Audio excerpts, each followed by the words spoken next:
Eu quero, durante o mês de novembro, com exceção do terceiro domingo, mas no primeiro, segundo e último domingo de novembro, eu quero falar sobre capítulo 6 de Gálatas. Eu vou falar hoje sobre os versos 1 a 5, falando sobre cumprindo ou cumpram a lei de Cristo. No próximo domingo eu quero falar sobre os versos 6 a 10, eu vou abordar sobre o seguinte tema: você planta, você colhe. E no último domingo eu quero falar sobre os versos 11 a 18, quando Paulo fala sobre eu trago no meu corpo as marcas de Cristo. Portanto, eu peço aos irmãos que orem para que Deus me dê sabedoria, não apenas para preparar a mensagem, mas também para transmiti-la para a glória de Deus, nosso Pai. Convido os irmãos a abrirem a palavra de Deus e acompanharem a leitura em Gálatas, capítulo 6, os versos 1 a 5.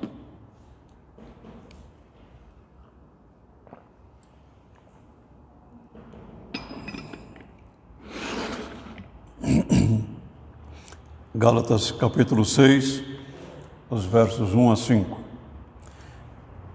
Irmãos, se alguém for surpreendido em algum pecado, vocês, que são espirituais, deverão restaurá-lo com mansidão. Cuide-se, porém, cada um para que também não seja tentado. Levem os fardos pesados uns dos outros, e assim cumpram a lei de Cristo. Se alguém se considera alguma coisa, não sendo nada, engana-se a si mesmo. Cada um examine os próprios atos, e então poderá orgulhar-se de si mesmo, sem se comparar com ninguém, pois cada um deverá levar a própria carga. Palavras preciosas e conselhos extraordinários do apóstolo Paulo. Nós somos chamados a cumprir a lei de Cristo. Como é que nós cumprimos a lei de Cristo? Levando as cargas uns dos outros. Mas talvez este seja um problema para nós. Talvez esta seja uma dificuldade. Levar a carga pesada de um outro irmão, de outra irmã. Por que às vezes é tão difícil? Porque Paulo fala assim: vós que sois espirituais. Portanto, não são todos os cristãos que são aptos a dar o ombro, estender a mão para um outro irmão, para uma irmã. O que isto nos ensina, ou o que isto nos chama a atenção? O problema da imaturidade cristã é muito mais sério do que nós podemos pensar, podemos imaginar muitas vezes. Cumprir a lei de Cristo, entre outras coisas, significa o seguinte: você caminhar com um irmão, uma irmã, mesmo que tenha caído em pecado, mesmo que tenha cometido pecado, é caminhar com esse irmão, mas sem acusá-lo, sem apontar o dedo, sem criticá-lo, mas ajudá-lo a levantar-se, a aprumar-se e caminhar firme na verdade do Senhor. Mas o problema nosso é esse também, é que nós somos muito mais prontos a apontar o dedo do que a estender a mão. Somos muito mais imediatos para criticar, para desprezar até mesmo, do que, na verdade, estender a mão para ajudar aquele que caiu em alguma falta. Mas esta é uma recomendação bíblica, é um ensino bíblico para todos nós. Não é para um ou para outro. Todos nós somos chamados a cumprir a lei de Cristo. Quero rapidamente dar um esboço da Epístola de Paulo aos Gálatas. Nos capítulos 1 e 2, Paulo gasta 2 capítulos para falar do seu chamado, do seu apostolado. A igreja da Galácia, aparentemente, foi a única igreja que questionou de uma forma mais contundente o chamado de Paulo para o apostolado. Se os irmãos lerem os versos iniciais, capítulo 1, versos 1 a 4, verão que Paulo fala que ele foi chamado segundo a vontade de Deus. E depois ele vai falar que ele recebeu o ensino direto do Senhor. Portanto, o apóstolo Paulo, ele apresenta a mensagem do Evangelho, ele defende a sua apostolicidade. Capítulos 3 e 4, Paulo, ele explica e defende a doutrina da justificação pela fé. E isto realmente é muito importante porque é um contra-ataque a heresias que estavam sendo ensinadas na igreja. Pessoas que se infiltraram na igreja e começaram a ensinar que nós não somos justificados pela fé, apenas a fé e mais alguma coisa. Então Paulo, nos capítulos 3 e 4, ele estabelece esta verdade de uma forma tão profunda e tão maravilhosa. Nos capítulos 5 e 6, Paulo, ele trata agora da vida cristã. Se os irmãos lerem os capítulos 5 e 6 com calma, verão que ele está aplicando o que ele disse, especialmente sobre a justificação pela fé no viver no dia a dia. Nós somos chamados a viver a vida cristã todos os dias, em todos os momentos e em todas as ocasiões. Inicialmente ele fala da vida controlada pelo Espírito Santo. Andai no Espírito e assim cumprireis a lei de Cristo.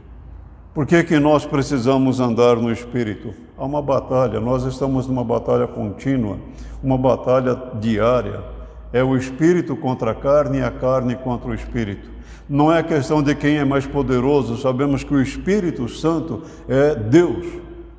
Mas o problema é que a nossa natureza, ela é pecaminosa, nós somos inclinados ao pecado, propensos ao pecado. Nós estamos muito mais prontos para ceder às tentações do que obedecer à palavra de Deus. Portanto, Paulo, ele instrui a igreja a respeito de viver a vida cristã.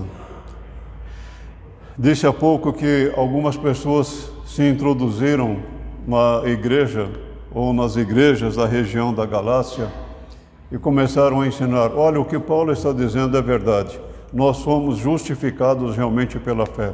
Mas isso não é tudo. Nós precisamos de mais alguma coisa. E o que significa esse mais alguma coisa?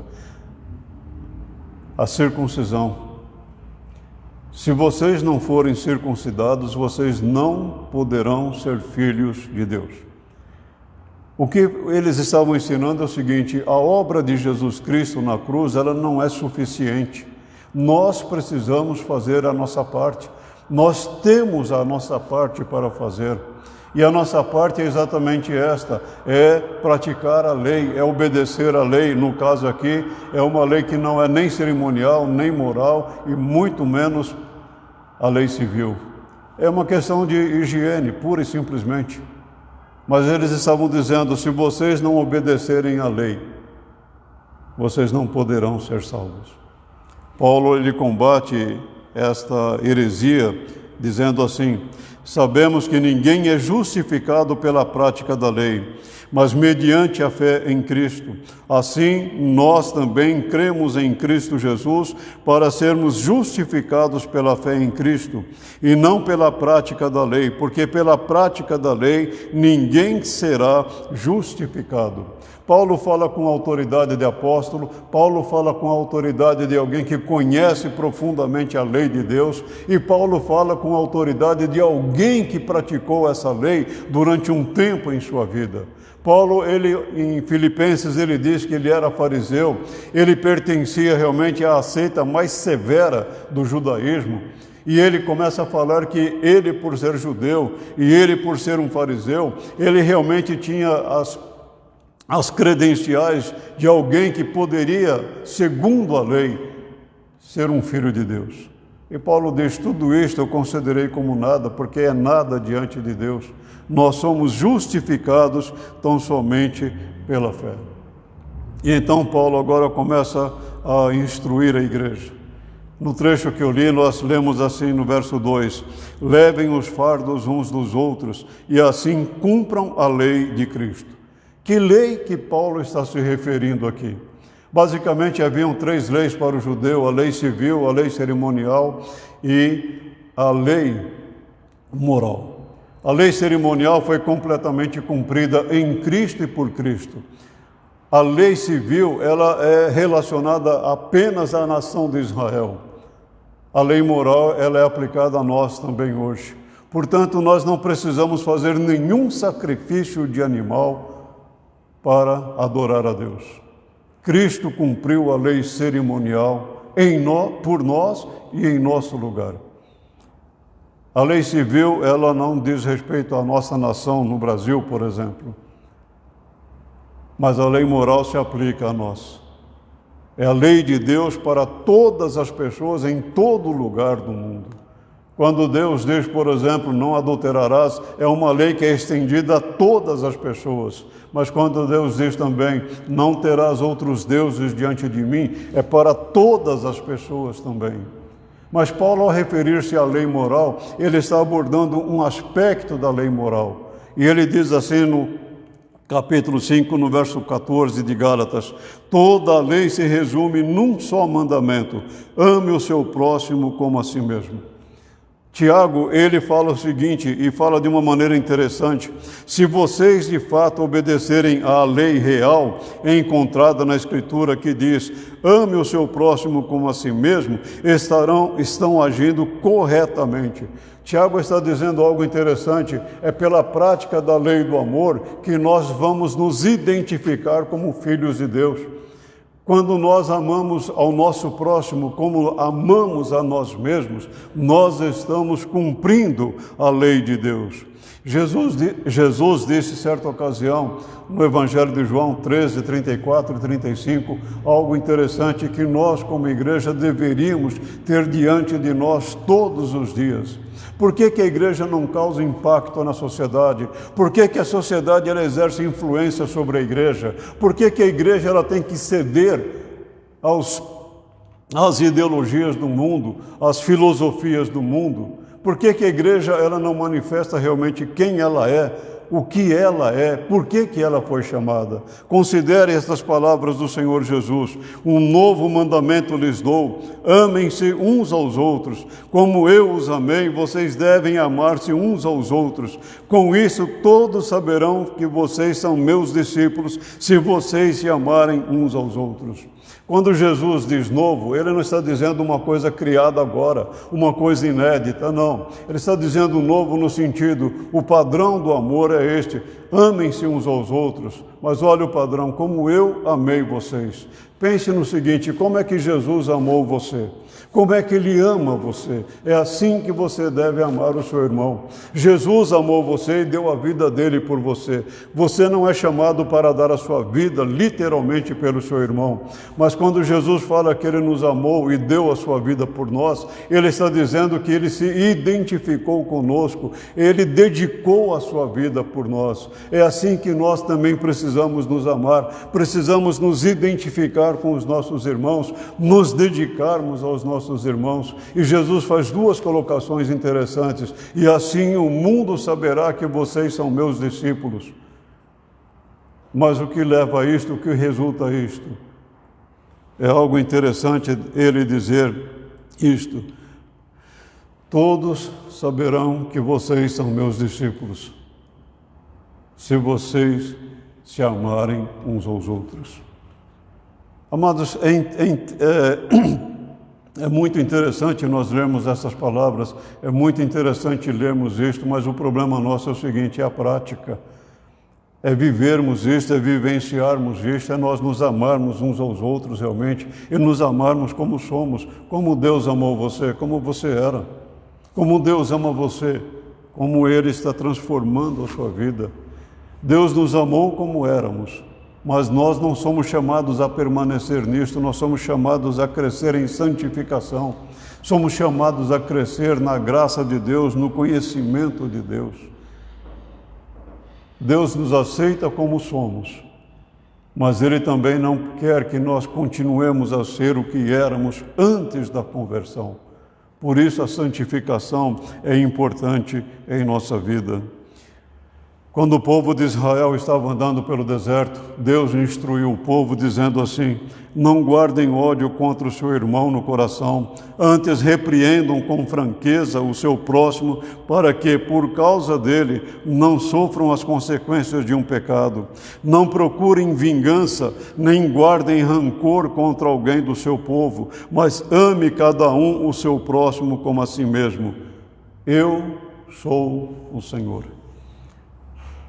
É Moisés instruindo a nação de Israel em Levítico. É Moisés dando ao povo o padrão para o relacionamento cristão. Primeira coisa que Moisés diz à nação é isto: não tenham ódio contra o seu irmão. Ora, é diferente hoje? Não, o problema é quase o mesmo. Mas ainda, Moisés diz ao povo: repreendam com franqueza. Franqueza não quer dizer que você vai falar o que quer, o que pensa, o que entende, não. Você vai falar com um irmão, abrindo a palavra de Deus e diz: olha, você cometeu um pecado assim, a Bíblia diz isto. Você fez assim e a Bíblia fala para fazermos assim. É você levar a pessoa para a palavra de Deus, não para você. Você é pecador. E você precisa, muitas vezes, de alguém que confronte você com a palavra do Senhor Deus. Como nós, cristãos, devemos cumprir a lei de Cristo?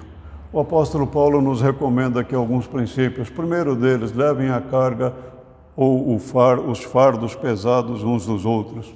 A palavra fardos aqui, ela dá a ideia de algo que pressiona você, algo que exerce uma pressão, oprime você, algo pesado, algo difícil de você carregar sozinho.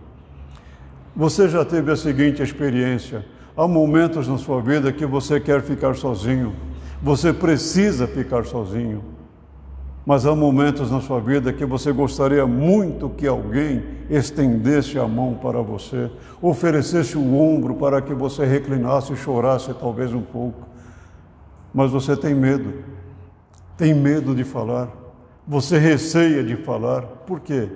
Talvez aquilo que esteja oprimindo você, outras pessoas venham saber disto.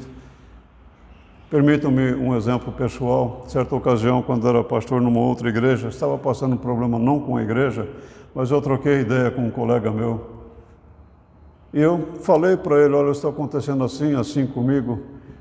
E na semana seguinte eu precisei ir à igreja deste colega. Quando eu cheguei à igreja, uma senhora veio conversar comigo e perguntou: e aí, pastor, o senhor está bem? Eu falei: estou bem, graças a Deus. E o seu problema foi resolvido? Eu falei: qual problema? E ela mencionou o problema que eu tinha falado para o meu colega. Eu conversei com esse colega e disse o seguinte: falou, nunca mais eu abro minha boca para dizer nada para você. E nunca mais disse mesmo. Já fazem muitos anos. Eu perdi a confiança. Não poderia ser assim? Não poderia, mas eu perdi a confiança. Não tenho confiança de falar. Eu creio que essa experiência não é só minha, é de todos nós. Nós temos este problema. Por isso Paulo diz algo interessante: vós que sois espirituais. Mas Paulo, ao falar da ideia de fardo, ele está dizendo algo que pesa na sua vida, algo que angustia você, algo que preocupa você, é algo que exerce uma pressão em você muito forte.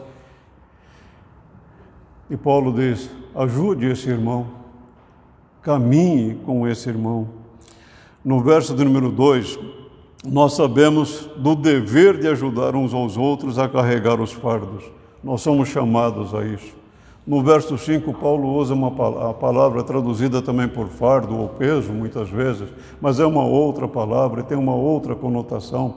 E lá no verso 5, você deve carregar os seus fardos. Mas é uma outra situação, é um outro momento na vida. Mas uma outra maneira de nós cumprirmos a lei de Cristo é restaurar, trabalhar com a ideia de restauração. O verbo é muito interessante porque significa pôr em ordem, restaurar a condição anterior. Eu não sei, talvez você já tenha quebrado algum membro do seu corpo, um braço, uma perna, e você precisou ficar imobilizado durante um dia, aliás, um tempo. Por que você é engessado? Para que aquela parte quebrada, ela volte à natureza dela. Ela volte a ser restaurada à condição anterior. Esse termo, ele era usado na medicina nos tempos antigos, e a ideia lá é interessante, era encanar um osso fraturado ou deslocado. Não havia gesso naquela época, então usava-se uma forma de talas para que ficasse imobilizado. A ideia de restaurar, qual que é então? É reconduzir o irmão ou irmã que caiu em alguma falta, mas reconduzi-lo ao caminho do Senhor, trazê-lo de volta ao caminho do Senhor.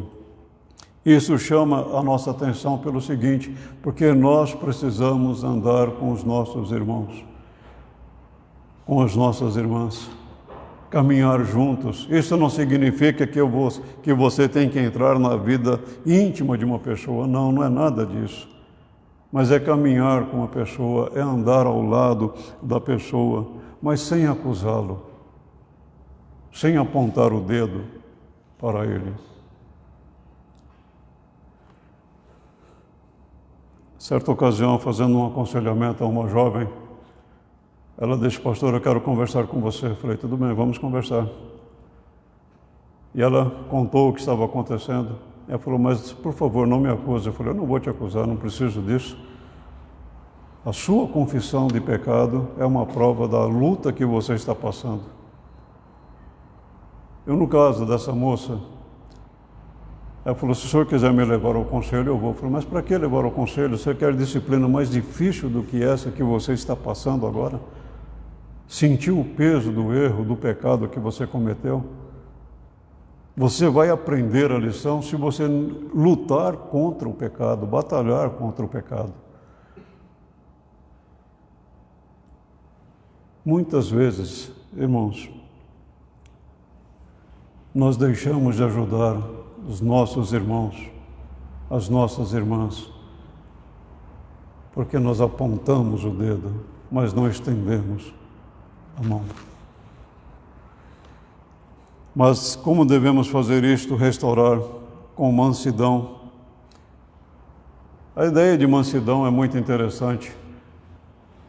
Ela tira do irmão que vai trabalhar, vai procurar a restauração, qualquer atitude vaidosa. Eu não sou como você, eu sou diferente, não. Dá aquela postura de humildade: vamos caminhar juntos, vamos andar juntos. Eu estou aqui do seu lado, ao seu lado, para caminhar com você.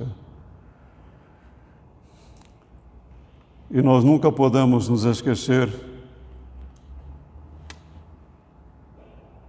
que o irmão ou a irmã faz parte da família de Deus,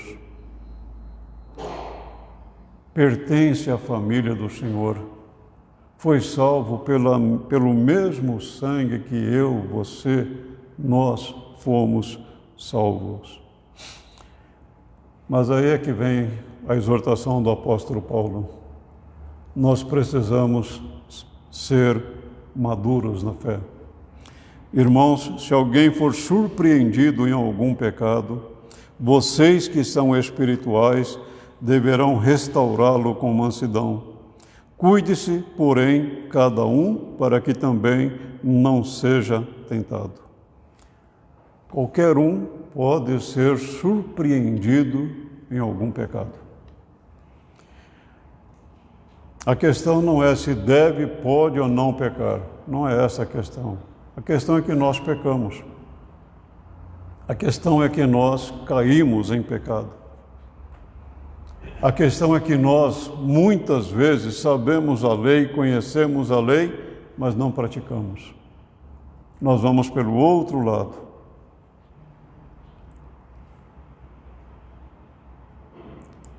Surpreendido é interessante porque mostra exatamente uma coisa simples. Você pode cair sem querer, sem desejar.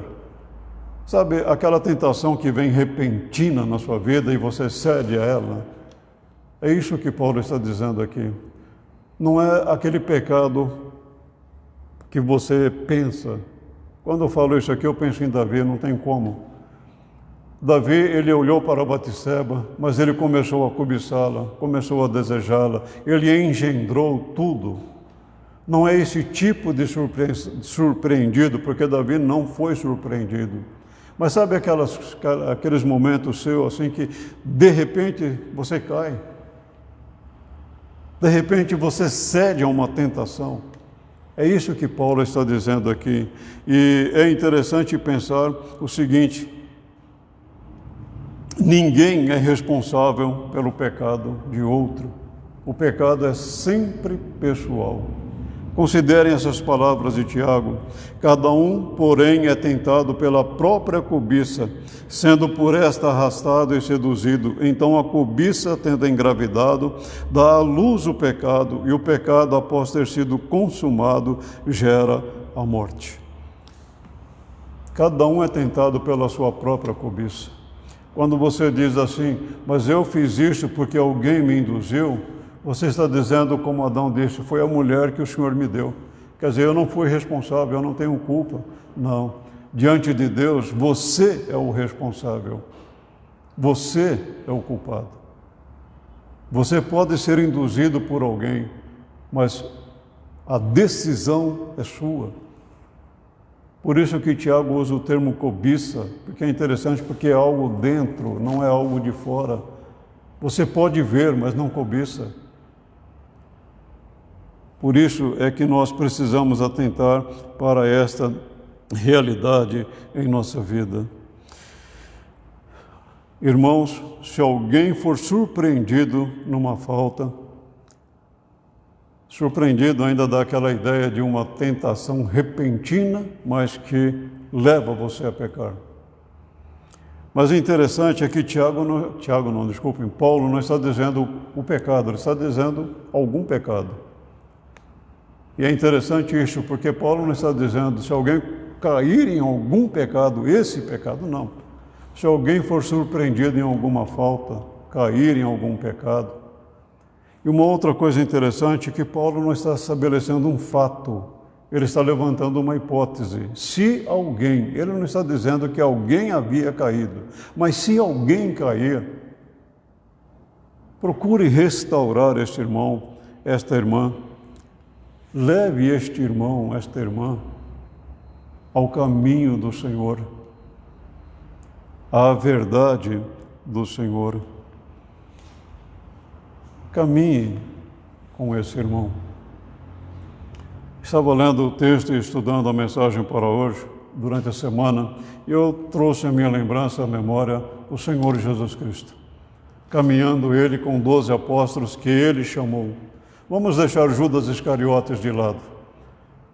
Ele era o traidor e ele é uma outra situação. Mas pense naqueles 11 que estavam com o Senhor Jesus. Pense em Pedro, afoito. Se necessário for, Senhor, eu vou contigo a Jerusalém, vamos morrer. Tiago, não que escreveu essa epístola, o apóstolo, ele disse a Jesus, vamos sim. Pedro era um homem afoito, ele cortou a orelha de um servo do sumo sacerdote, pensando que estava defendendo Jesus.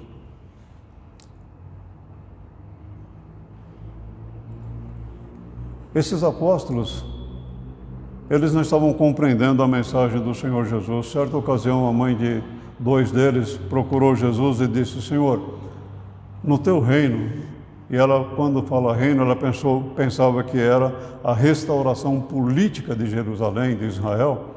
Faça com que meus 2 filhos, Tiago e João é o apóstolo do amor, sentem-se um de cada lado do Senhor, tem uma primazia. Quando os outros apóstolos souberam, criou problema de relacionamento entre eles, houve problemas, houve atritos entre eles. Mas sabe, e na hora da crucificação, Todos eles foram covardes, não havia nenhum ali ao lado do Senhor Jesus. Pedro seguia de longe, mas os outros estavam longe. Mas quando Jesus ressuscitou e as mulheres foram ao sepulcro e constataram, ninguém acreditou na mensagem das mulheres. O pior, ninguém acreditou no que Jesus havia dito. Por que eu estou trazendo esses fatos aqui? Porque Jesus caminhou com essas pessoas. Porque Jesus conviveu com essas pessoas. Mas leia o livro de Atos. Leia a vida de Pedro, de João, Tiago, o primeiro apóstolo a ser martirizado lá no capítulo 12 de Atos.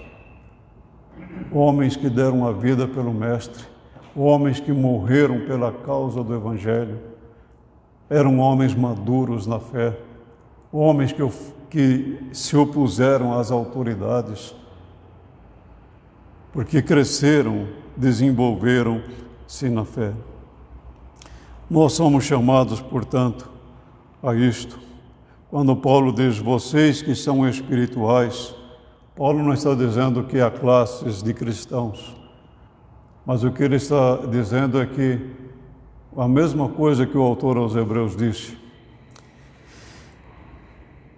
Quanto a isto, temos muito que dizer, coisas difíceis de explicar, porque vocês se tornaram lentos para aprender. Embora a esta altura já devessem ser mestres, vocês precisam de alguém que lhes ensine novamente os princípios elementares da palavra de Deus.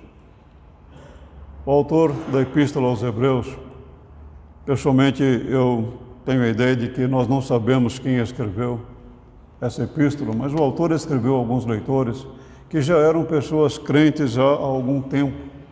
E ele diz, pelo tempo decorrido da conversão de vocês, vocês já deveriam ser mestres, mas vocês não são, vocês ainda precisam do leite para o alimento de vocês, isto é, daqueles princípios básicos da fé cristã, daqueles ensinamentos primários da palavra de Deus. Há muitos cristãos que estão na igreja há muito tempo, mas que não conhecem a palavra de Deus. Tempo de igreja, ser membro de igreja, não é sinônimo de maturidade cristã. Há pessoas que conseguem a proeza de passar a semana inteira sem ler a palavra de Deus, sem orar ao Senhor. São pessoas que não estão crescendo na fé, não estão se desenvolvendo na fé. O termo espirituais, e permitam-me dizer que a terminação dessa palavra, ela traz esta ideia, é alguém que é caracterizado por, e no caso aqui é pelo Espírito Santo. É alguém que é marcado realmente, tem se desenvolvido no estudo da palavra de Deus, no aprendizado das doutrinas bíblicas, tem sido fortalecido na fé. É alguém que busca viver, mas vive pelo Espírito Santo, vive em conformidade com os ensinamentos da palavra de Deus, que cresce nos ensinos da palavra de Deus. Maturidade espiritual descreve alguém que zela pela sua vida, zela pelo seu comportamento, por temor a Deus. Cada um examine os próprios atos e então poderá orgulhar-se de si mesmo, sem se comparar com ninguém, pois cada um deverá levar a própria carga. Aqui é uma refutação de Paulo à conduta dos judaizantes, aqueles que se introduziram nas igrejas da Galácia. Vocês acham que podem cumprir a lei de Cristo? Então vocês podem se orgulhar disso. Mas Paulo está aqui mostrando que isso é simplesmente impossível. Mas atentem para a exortação pessoal. Cada um examine os próprios atos. Olhe para a sua vida. Não seja pronto para olhar a vida do irmão, da irmã. Olhe para a sua própria vida. porque você tem o seu fardo a carregar. Ser espiritual significa alguém que anda com o Espírito, que crucificou a carne com as suas paixões e concupiscências. E o seu viver agora é para Cristo. Nós temos nossos fardos, sim, todos nós, pessoais, mas também uns dos outros. Nós precisamos uns dos outros. Necessitamos uns dos outros.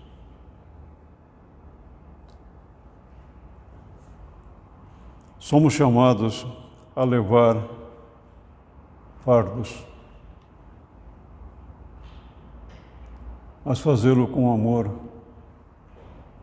fazê-lo com dedicação, fazê-lo com o objetivo de glorificar a Deus. Vós que sois espirituais, vocês que realmente são marcados pelo Espírito Santo, no sentido de que são caracterizados por viver com Ele, andar com Ele, aprender dos seus ensinamentos.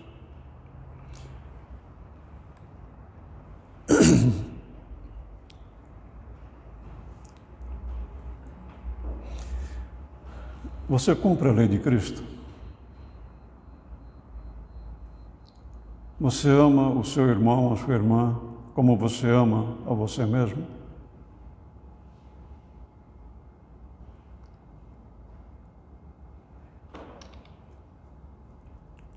Se o seu irmão ou sua irmã caiu em algum pecado, o que ele precisa não é que você aponte o dedo, mas que você estenda a mão. Vamos caminhar juntos?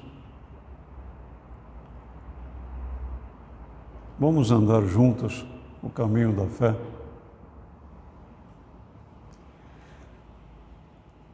Precisamos uns dos outros. E como precisamos?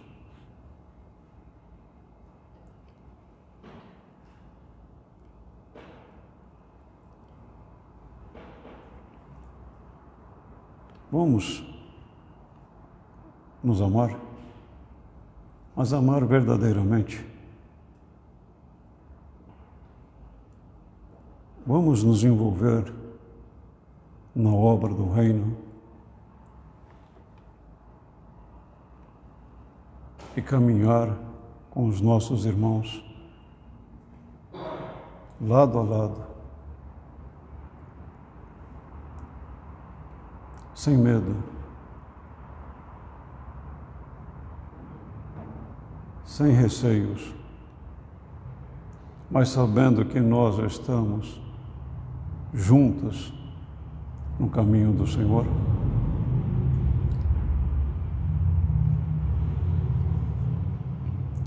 A começar em mim, quebra corações, para que sejamos todos um, como Tu és em nós. Onde há frieza, que haja amor. Onde há ódio, o perdão. Para que o Teu corpo cresça assim, rumo à perfeição. Que Deus nos abençoe e nos fortaleça.